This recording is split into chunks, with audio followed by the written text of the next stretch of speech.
That's Music of the Soul, Prelude, Chapter 10. Come, came a loud baritone voice behind the solid wooden door before Hachiro.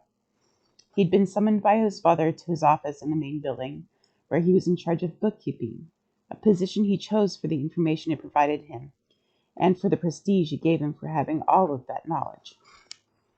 Hachiro opened the door to reveal a huge room, large enough to take up over half the building that it was in, filled with shelves of books, some very old and in bad need of care.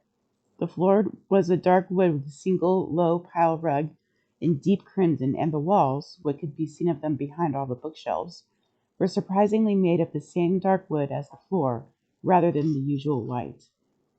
His father's desk was a large, heavy thing made of a reddish wood and sat in front of a huge window made of several panes pieced together in a grid where the afternoon's sun shone on his father's back. On top of the desk was a single lamp, a cup full of pens and pencils, and two boxes with papers in them, some incoming and some outgoing. Before the desk sat two simply made wooden chairs with high backs and no cushions.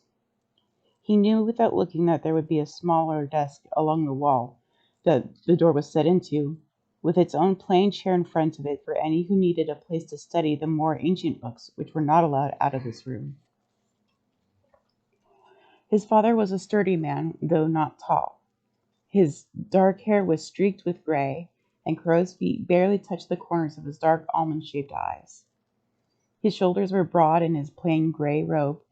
He was such a traditionalist that he refused the typical clothes such as pants and shirts, and were currently hunched over his desk as he peered through both his wire-rimmed glasses and an additional looking-glass at a paper on his desk that Hachiro could barely see from the door. His father looked up at the sound of the door opening, not smiling. His father almost never smiled, even when at work, and he enjoyed his work in bookkeeping. When his eyes focused on Hachiro, he frowned. That was never good. He may never smile, or nearly never anyway, but he also never frowned, not unless you were in deep trouble. Hachiro, he said coolly, as he approached his father's desk and sat in one of the two chairs that were there. You summoned me, father, he said, a statement of fact rather than a question. It did not do to be uncertain around his father. I did. You've been slacking in your work. An outsider's doing better than you are. This is unacceptable, his father said. He always had been one to get right to the point. Tact was not a skill he possessed. I am top of my class in every class, Hachiro said simply. Yet this outsider outstrips you in power. You could be more powerful than her if you applied yourself properly and stopped being so lazy in your studies. So let's ignore the fact that, as I just said, I'm top of my class in every class, that each teacher uses me as an example of exemplary behavior and hard work in each class, Hachiro said defiantly, something he would never normally consider. His father had a strong will to the point of stubbornness. One did not become argumentative or defiant with him. Hachiro only did so because he had worked so hard to be that example, and his father ignored it.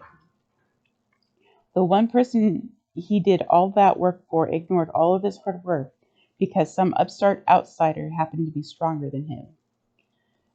You mean to tell me that you believe I could be more powerful than someone who came in on her first day as powerful as Laufey, someone who has yet to reach her full potential, while I am halfway to my own potential if I just work harder?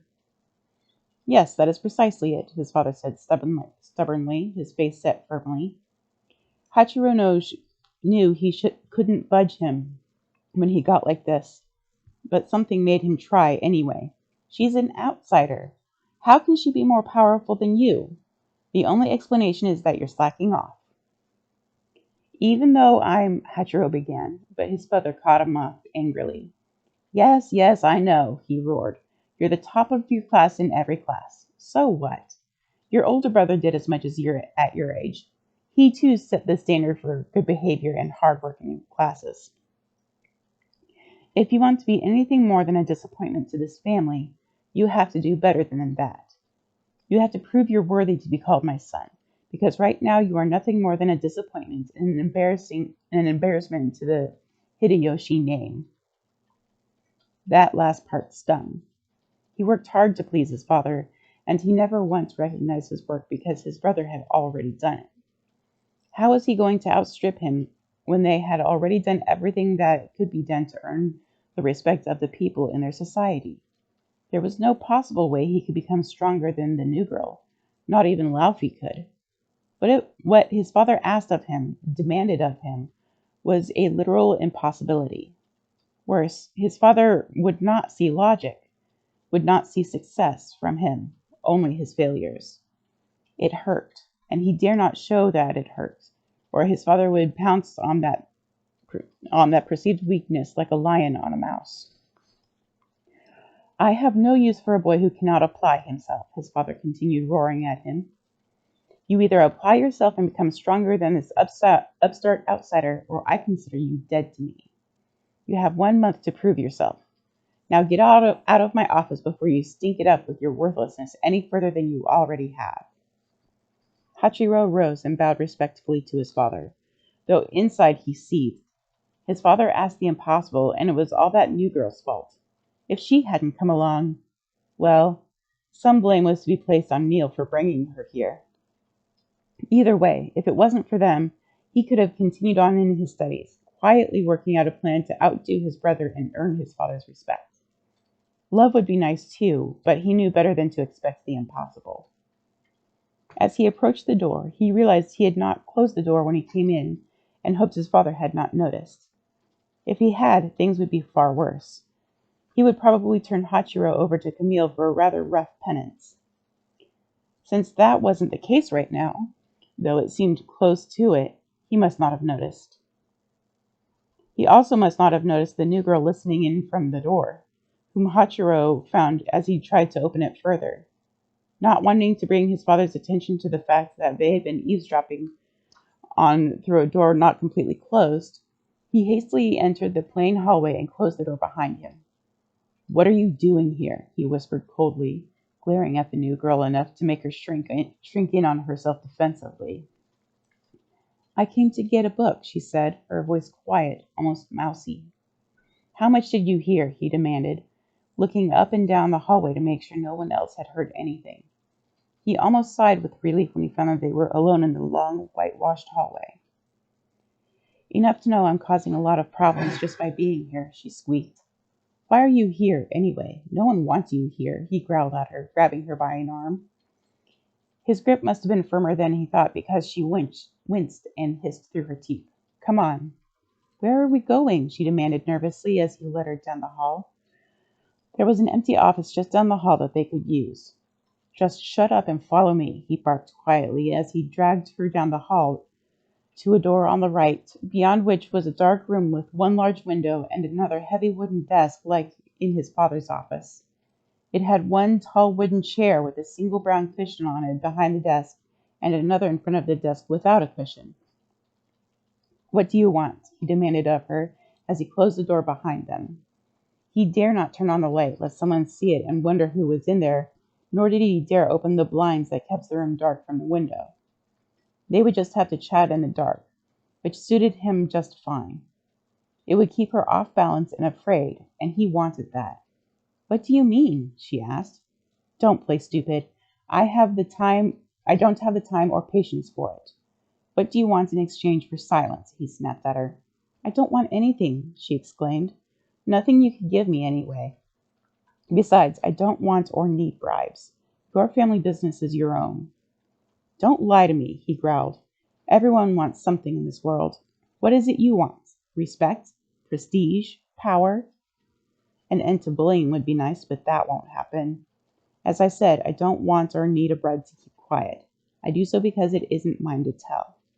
I can see why you're such a bully yourself, though. Your father should not have said those things. Oddly, her voice sounded gentle, almost remorseful. It put him on edge. He hated people pitying him. He didn't want pity. "What do you know?" he roared at her. "You're just a fat, pampered outsider. What do you know of family or respect?"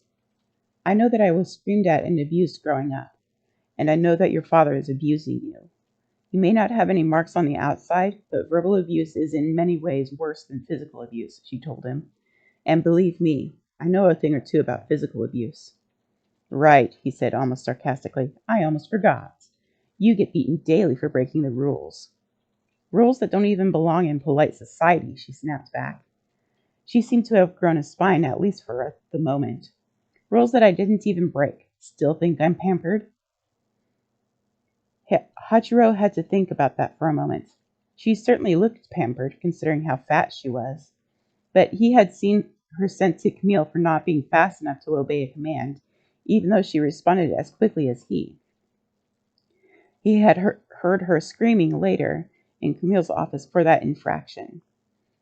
He knew she had to be held to a higher standard than the rest because she was an outsider, but even he had begun to think that some of the teachers were going too far. Even through all of that, though, she approached him with pity. Why would she pity him when she was the one being beaten almost daily? What's your game? He asked her suspiciously. What game? Why pretend to have pity on me? Who's pretending? You, obviously, he told her. Why would you have pity on one of your bullies?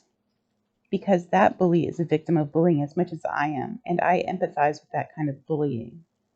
I've seen how hard you work to be the perfect student, and still your father does not think it is enough. It was the same with me at home. I did my best to be the perfect granddaughter, and nothing was ever good enough. I was always stupid, lazy, worthless, and unlovable. I grew up with this, so I can empathize with you growing up with it as well. And it isn't right. Families shouldn't do that to each other. You expect me to believe that? Yes, she said simply. It sounded like she was surprised that he thought otherwise. It is the truth. Prove it, he demanded. How? Help me get revenge on my father. I won't ever gain his favor anyway, not with what he demands of me, so I might as well get revenge, he told her. All was quiet for a moment. For a moment, he feared his gamble, revealing to her that he might very well be a prankster, or at least vengeful when their tea dreams, strictly prohibited revenge, had failed. That she would run to Camille to tell on him. It seemed illogical because Camille gave her worse punishments than she deserved, but she might do so to curry favor. You don't strike me as the vengeful type, she said finally, dubiously. You don't know me, obviously, he told her. I'll tell you a secret since you seem unwilling to tell secrets. I like to pull pranks on people, and I'm good at it. No one even suspects me, and no one can link me to any of the pranks. It's childish, I know, but sometimes intimidation and good grades can only get you so much satisfaction, and sometimes you don't even have that on your side. Prove to me you're not faking your sympathy by helping me plan a prank against my father. If you're so good, why do you need my help? She asked. Because he's better than I am, more cunning. He will know it was me. I can't afford to be caught in anything remotely smelling of rule breaking, so I have to do it in a way that cannot be connected to me, he told her. I've never been good at pulling pranks myself, she said slowly, but I know someone here who is. She could help. You mean Ileana? Yes, she's good, but not good enough. She always gets caught, he told her. I'm far worse then. I told you, I grew up trying to be the perfect granddaughter. That means I was the goody-goody of the family. Well, now is the time to learn. If, that is, you really are honest about your sympathy, which, by the way, I don't want or need. Save your sympathy for yourself, he told her, the last part harshly. All right, let me think. Hachiro spent the next hour planning with the new girl in the dark, empty office. She showed surprising wit and foresight in planning. He had not thought she was particularly bright, but he supposed that was his own bias against outsiders that had tainted his view. For all her claims that she was no good at planning trouble, she seemed surprisingly adept at doing just that.